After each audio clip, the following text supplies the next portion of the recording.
exportações gigantescas.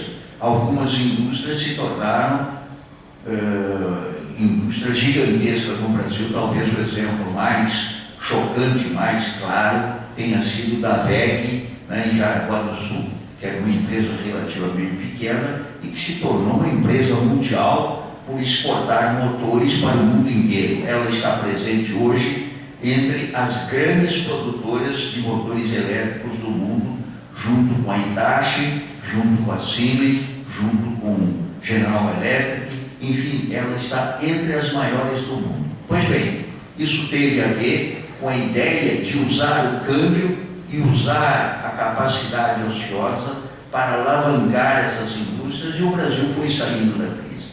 Então, Rangel dizia, nós agora temos um estrangulamento e temos capacidades ociosas. Capacidades ociosas na mecânica pesada, como na Vilares, por exemplo, na Bardella. Temos capacidades instaladas que estão paradas, ociosas. E temos estrangulamentos que são serviços públicos. Por exemplo, nós precisamos construir ferrovias e o governo simplesmente está falido, não tem condições, né, de construir essas ferrovias. Tanto é que começou a construir a ferrovia do Aço e parou. Precisou então uma exportadora de minério de ferro fazer contratos com a rede ferroviária federal e fazer investimentos para que um braço, pelo menos, da ferrovia do Aço fosse completada, para que ela, mineradora, pudesse usar esse braço ferroviário para exportar. Então, o estrangulamento se deu por conta desses serviços públicos necessários, ferrovias, rodovias, portos, saneamento básico, etc, etc. Mas o Rangel, que propunha isso, não foi naturalmente levado muito a sério praticamente por ninguém, porque isto não batia muito com a cabeça, né, das teorias de economia, dos sábios da economia, por exemplo, dos sábios da Unicamp. Eles achavam que havia outros caminhos.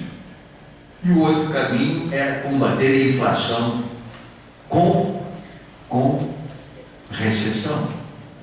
Por quê? Porque ao decretar congelamento, demonstrava, digamos assim, a infantilidade, demonstrava a incompetência teórica de imaginar que os oligopólios de cimento ou de pneus, etc., iam aceitar, né, o congelamento por muito tempo. Imagina, né, se tu tens o mercado nas mãos, né, o congelamento, evidentemente, seria uma brincadeirinha, como foi brincadeirinha, e depois entram outros planos, né, Bresser, depois a Zélia, e claro que depois veio o Plano Real.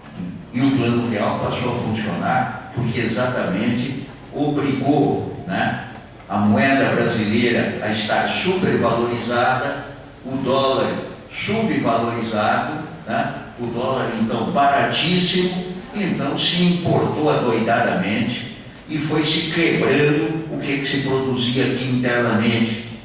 E a Vilares, por exemplo, que era uma grande potência, foi quebrada. Esse senhor lá que doou a brasiliana dele à Universidade de São Paulo,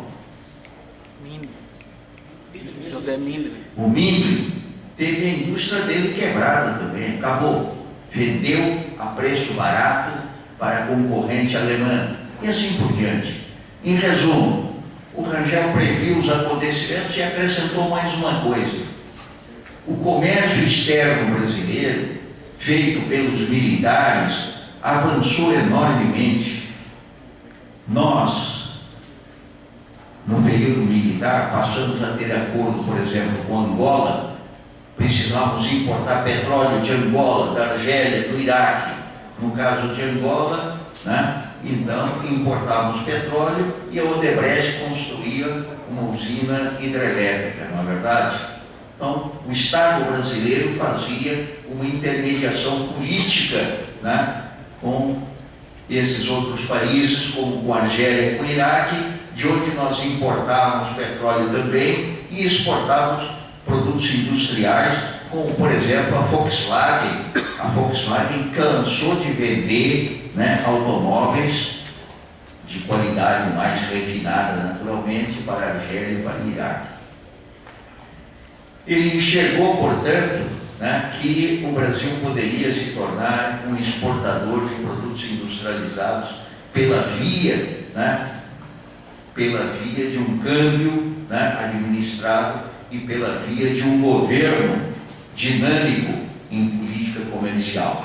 E via também que a explosão urbana, como decorrência, né, das migrações do campo para as cidades, iria ser um problema crescente e que tinha que ser enfrentado.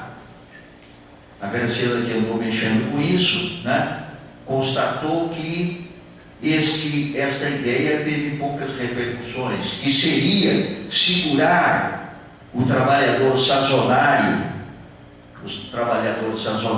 boia fria, né, segurar no câmbio em vilas agrárias, na verdade, onde ele pudesse ter uma casa, um pequeno lote, onde ele pudesse plantar, reunir a sua família e ter, portanto, um trabalho, né, permanente, né, no pequeno lote, e ter um trabalho sazonal no campo ou nas cidades, também um trabalho permanente nas cidades. Isso seguraria a população. Então essa seria a reforma agrária que ele dizia que era necessária, porque a tal da reforma agrária, né, que os marxistas, começando por um alagoano aqui, que eu me esqueço o nome, Alberto Passos Guimarães, sem reforma agrária não dá, não sei o que. Celso Furtado tem que fazer reforma agrária jogando a população para a Ileia Amazônica, por exemplo, para a Ileia do Maranhão, Celso Furtado.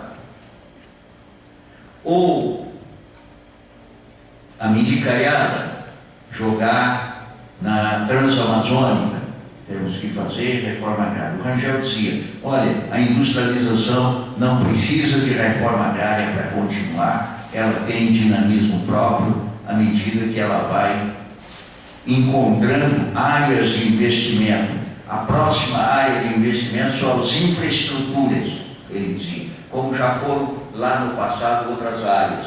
Os industriais têxteis, nos anos 30, como Matarazzo, como Votorantim, investiram as suas sobras de caixa, investiram em cimento, investiram em ferro para construção, investiram em azulejos, investiram, portanto, na etapa seguinte de substituição de importações, não é, para materiais de construção, já que as cidades estavam se urbanizando crescentemente por conta da industrialização.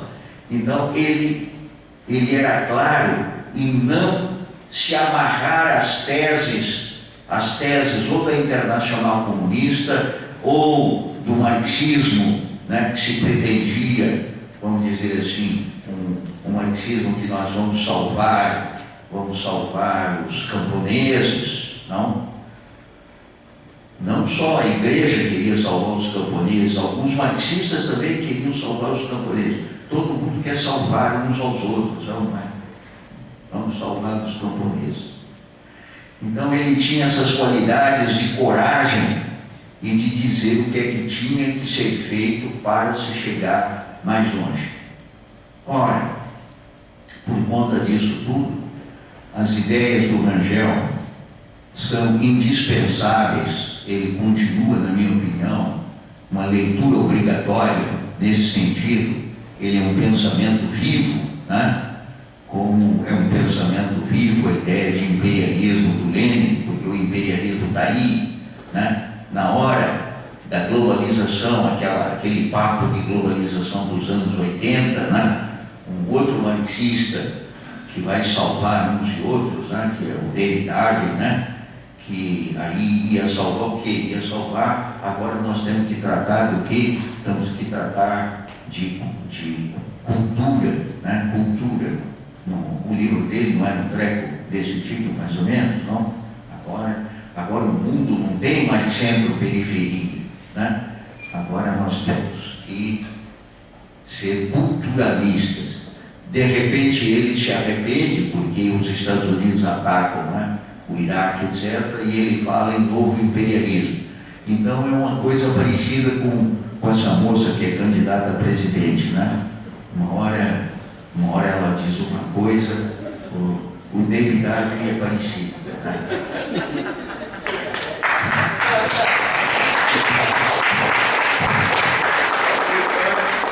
Muito melhor seria ser mutante como o Raul Seixas, né? Mas mutante como esses caras é um pouco demais, não? Pois bem, então, na minha opinião, as ideias do Rangel são ideias que estão aí, são vivas. Só que nós recebemos uma advertência lá atrás, quando a Marta até organizou uma reunião lá na USP, né? Do Zé Paulo Neto, né? Dizendo: vocês se cuidem e não fiquem repetindo pura e simplesmente o que ele fala. É a mais pura verdade. Se nós ficarmos endeusando o Rangel, ele vai telefonar para a gente e vai dizer: escuta, eu fui um ser humano e sou um ser humano. Vocês tratem de pensar com a cabeça de vocês. Eu ajudei vocês a pensar. Vocês pensem, não fiquem repetindo aí, né? Só para ganhar mais uma linha no currículo. Estou falando baixo. Ninguém escutou essa. Muito obrigado. É isso aí.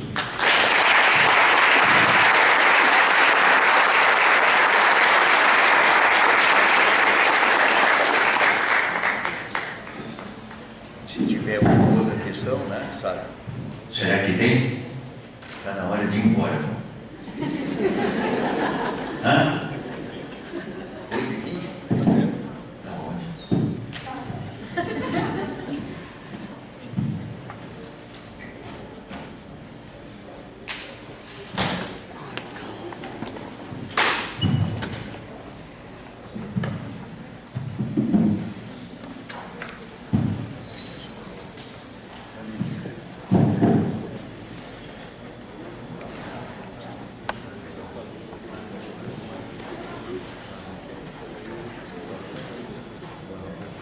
Professora, bem, uma das questões fundamentais que o professor Rangel discutia é a passagem para a quarta dualidade. Eu gostaria que o senhor falasse um pouco para todos nós as razões pelas quais estamos com tantas dificuldades para chegarmos a essa quarta dualidade. Obrigado.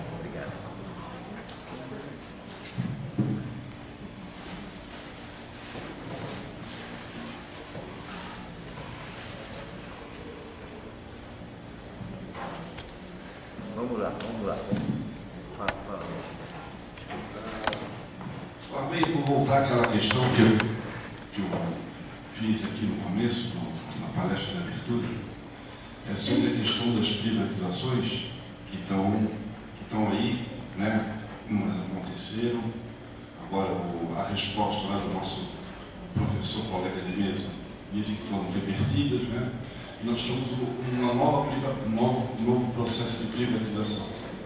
Só que não está andando, né, com a velocidade que a gente gostaria que andasse, já que as infraestruturas são emergentes, são para ontem, e nós precisaríamos dessas infraestruturas, né, o mais rápido possível.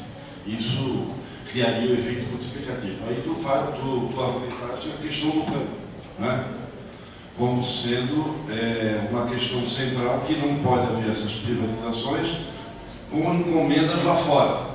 Encomendar, quer dizer, privatizar aqui, fazer estrada de ferro, comprando dormentes, comprando vagões, comprando trilho, fora do país. Tem que empregar no Brasil, né? Então, aproveitar esse momento, né, aqui para tu, quem sabe, dar mais umas palavrinhas sobre esse processo, esse efeito multiplicativo, que eu acho que é fundamental, né, para o desenvolvimento do Brasil, e encaixar aí essa coisa que tu já instalou na tua palestra, esse capitalismo financeiro brasileiro para financiar esses serviços. Obrigado.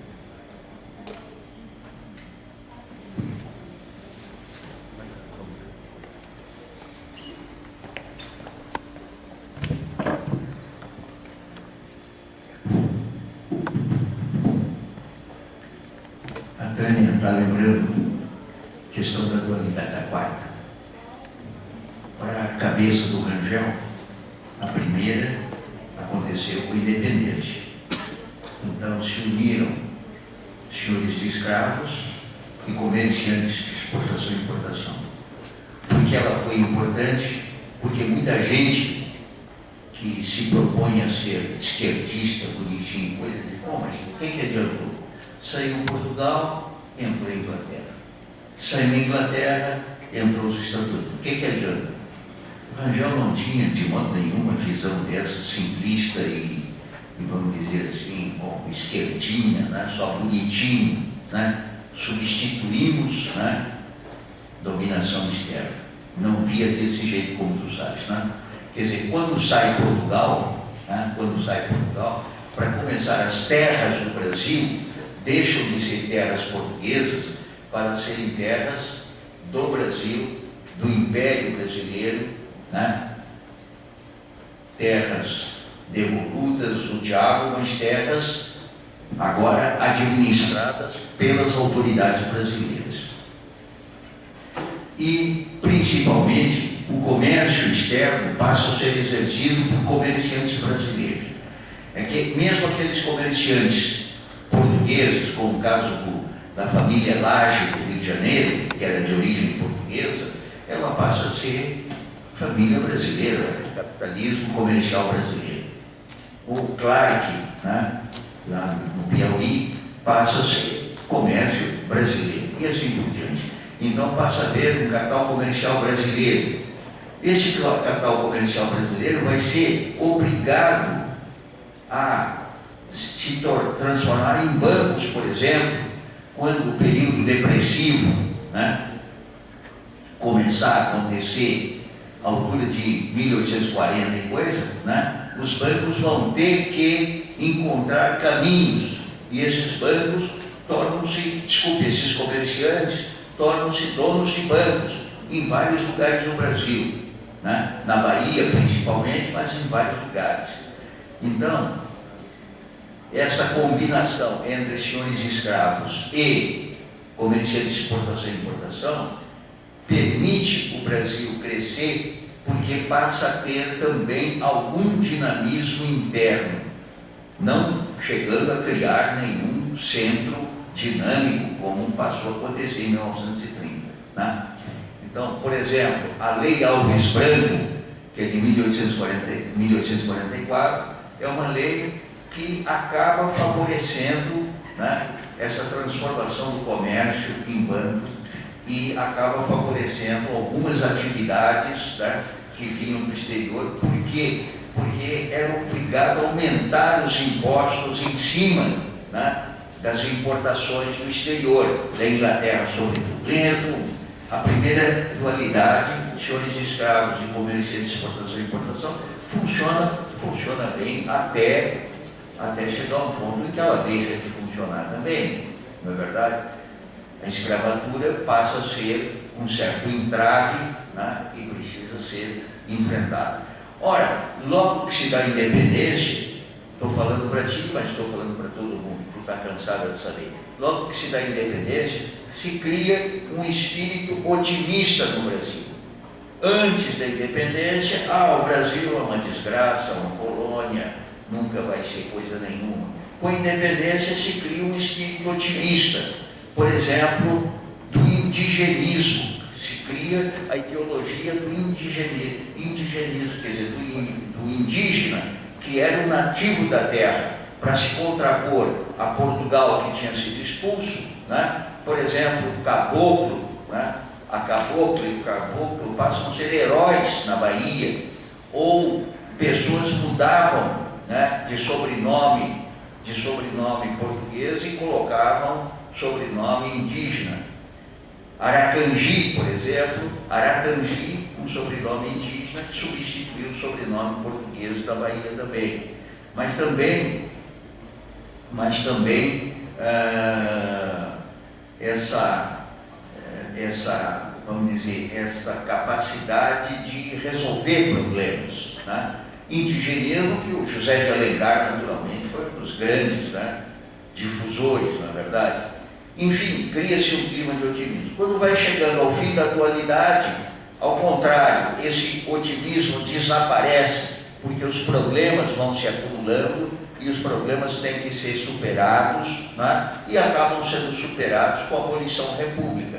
A abolição república cria um outro clima de otimismo, o famoso ufanismo, né, do Conde Afonso Celso.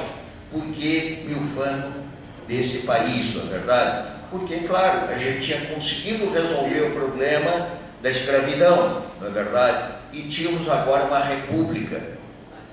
Bom, e quando chega 1930, a mesma coisa. Pouco antes de 1930, é aquela desgraceira, ninguém acredita no Brasil. O próprio Sérgio Buarque, em 25, escreve artigos pessimistas sobre o Brasil. O próprio Gilberto Freire acreditava naquela história de que os negros eram inferiores e coisa parecida, né? E havia também a ideia, digamos assim, das raças tristes. O índio era triste, o português era triste, o negro era triste. Antes de 30, o Manuel, deixa eu pegar o nome dele. Não, Manuel Bonfim, sim, Manuel Bonfim, muito bem, ele dizia: o Brasil muda, né, em meias revoluções, dentro das ideias que o Rangel também vai aproveitar, não é verdade? Meias revoluções, todas elas foram meias revoluções. E o Manuel Bandeira, quando lecionava no Rio de Janeiro, também falava das raças tristes, né? Ora, depois de 30, isso aí vai ser abalado e se cria novamente um otimismo, um nacionalismo. Tanto o Caio Prado, quanto o Sérgio Buarque, quanto Gilberto Freire, são nacionalistas, são otimistas sobre os destinos do Brasil, não é verdade? Se cria um nacionalismo, naturalmente, que o Getúlio representou muito bem. Então, quando chega justamente na quarta dualidade, o que aconteceu? Aconteceu que, no lugar dela acontecer, o imperialismo norte-americano, atuando, né, nos anos 80, criou a ideia de globalização. As nações não são tão importantes assim, né? As nações não são tão importantes. O comércio tem que ser um comércio muito mais livre, né? As fronteiras nacionais, essa história de fronteiras nacionais não é uma bobagem. Temos que criar um mundo sem fronteiras e vai por aí afora. Ora, então estabelecem a pauta dos anos 80 no Brasil e no mundo inteiro, né? No mundo inteiro. No Japão, impõe naturalmente uma valorização do ien que torna o Japão inexequível. O Japão tornou-se inviável. As empresas japonesas tiveram que crescer no exterior e o Japão não crescia mais nada, não é verdade? Por outro lado, né, as indústrias de vários lugares deixaram de ser nacionais. Estávamos comentando com o Fernando lá sobre a Espanha, né, quando a gente esteve lá, né, que a indústria espanhola não é indústria espanhola mais, né, não tem praticamente indústria espanhola mais. Elas foram praticamente se tornadas indústrias estrangeiras. E o Brasil, claro que está nesse caminho faz tempo, não? Com essa coisa da abertura e o diabo quebra vilares, né, e vai por aí, não? Então as indústrias vão deixando de ser indústrias nacionais, não? Então reparem, houve, portanto, um golpe, né, um golpe neoliberal, tá? E na época, se a gente fosse fazer uma pesquisa sobre o neoliberalismo, não havia verba da FAPESP, né? Não havia verba da FAPESP. Não havia verba, né? Não havia verba para crescimento global, né? Para neoliberalismo não havia verba. Então, naturalmente, quebrou essa possibilidade que o Rangel via. Ora, assim como em 1930, Tânia, assim como em 1930 foi um latifundiário gaúcho, né, como Getúlio, que encontrou uma saída, foi um líder operário como Lula que encontrou um certo caminho, meio, como eu costumo dizer, meio que aos trancos e barrancos, não? A partir de 2002. Então, por exemplo, os financiamentos à construção naval no Brasil inteiro, no caso do Rio Grande, que a gente viu lá pouco antes disso e pouco depois, na verdade, demonstrou um acerto de uma política nacional, uma política nacionalista, já que os estaleiros praticamente tinham sido desativados. E naquela nossa primeira visita, tu mostrasse como praticamente toda a indústria de enlatamento, né, de peixe praticamente tinha desaparecido, não é verdade? Então, o que foi acontecendo foram destruições que precisaram ser, né, reconstruídas aos trancos e barrancos com o governo Lula. Mas acontece que no governo Lula existia também um setor pró-imperialista. Vocês não vão deixar de adivinhar que aquela figurinha que foi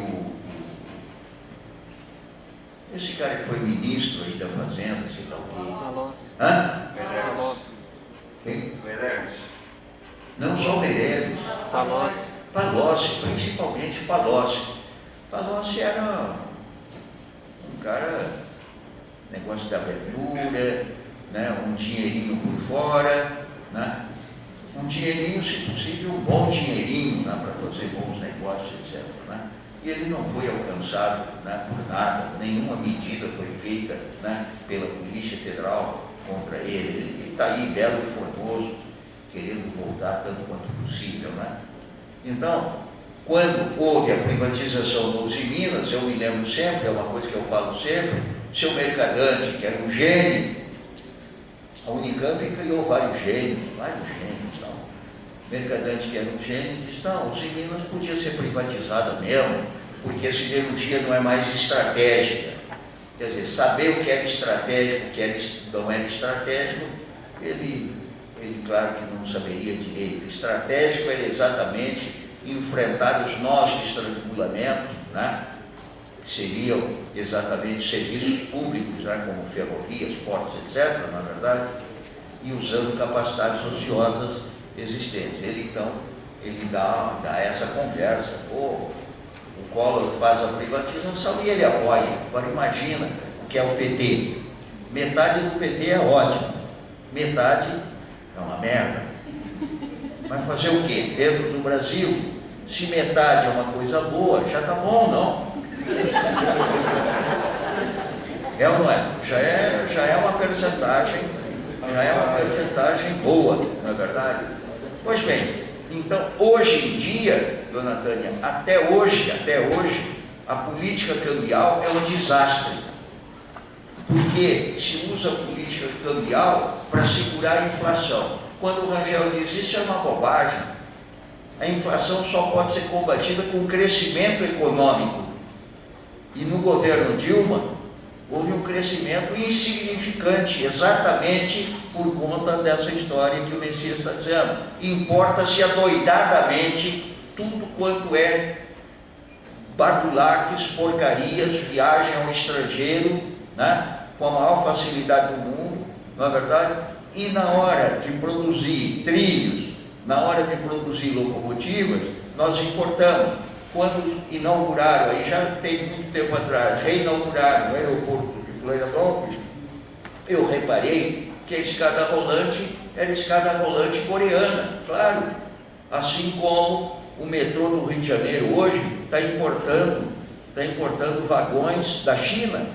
Não, nós estamos importando coisas que nós já poderíamos, e já produzíamos, e continuamos a importar. Quer dizer que o Manteiga acha que entende economia. A Dilma também acha. Então, nós temos que enfrentar, né, essas complicações, porque esse câmbio é um câmbio mortal, destrói cria empregos na China, cria empregos na Coreia, não é verdade? E não cria empregos no Brasil, dentro da ideia do Rangel de que era necessário fazer, né, essas infraestruturas, como essas ferrovias que estão em construção, usando as capacidades existentes no Brasil, para que o efeito multiplicativo dessas ferrovias acontecesse aqui. Então, trabalhar com infraestrutura só importando e mais nada, né, não resolve grande coisa, não é verdade? É preciso, assim, quando nós visitamos o porto lá do Rio Grande, tinham aquelas coisas importadas da Argentina, aqueles grandes, né, que nós poderíamos também produzir. Provavelmente bastaria chamá-los, se existisse uma política industrial para valer, a firma argentina se instalaria no Brasil para produzir aqui, não é verdade? Então nós estamos importando adoidadamente. Consequentemente, para juntar as duas, né, eu digo, para que haja, né, retomada para valer do crescimento econômico, é preciso pensar em vilas rurais,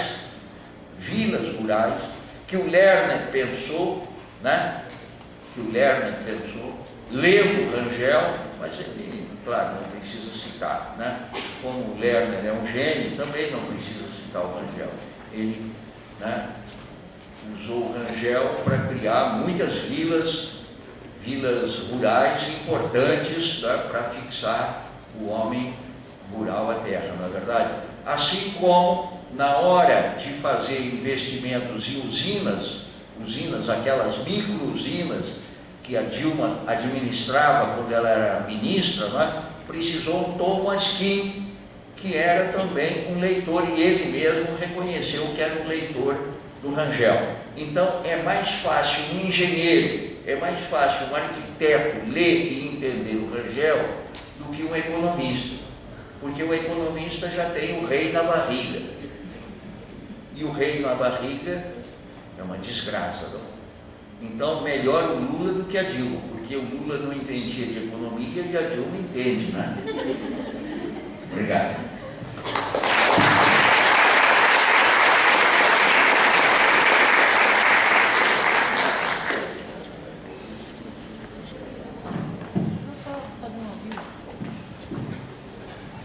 Só queria fazer um aviso com relação aos anais de CD1, eles já estão disponíveis, então quem apresentou o trabalho na terça-feira, só dá um visto na lista e vai receber os anais. Só fazendo mais um adendo, o saldo das inscrições vai servir para publicação das palestras e do debate. Então vai haver o volume 2 desses anais, e eu peço que vocês observem isso no site da internet.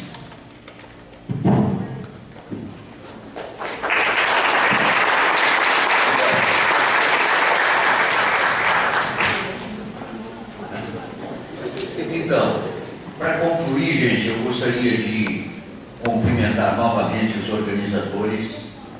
Eu sei que a trabalheira é uma coisa medonha, mas eu acho que o encontro deu resultados. Valeu a pena para debater, para reunir e para tentar avançar nas nossas ideias, né, que eu acho que podem ajudar não só a geografia, mas podem ajudar o Brasil.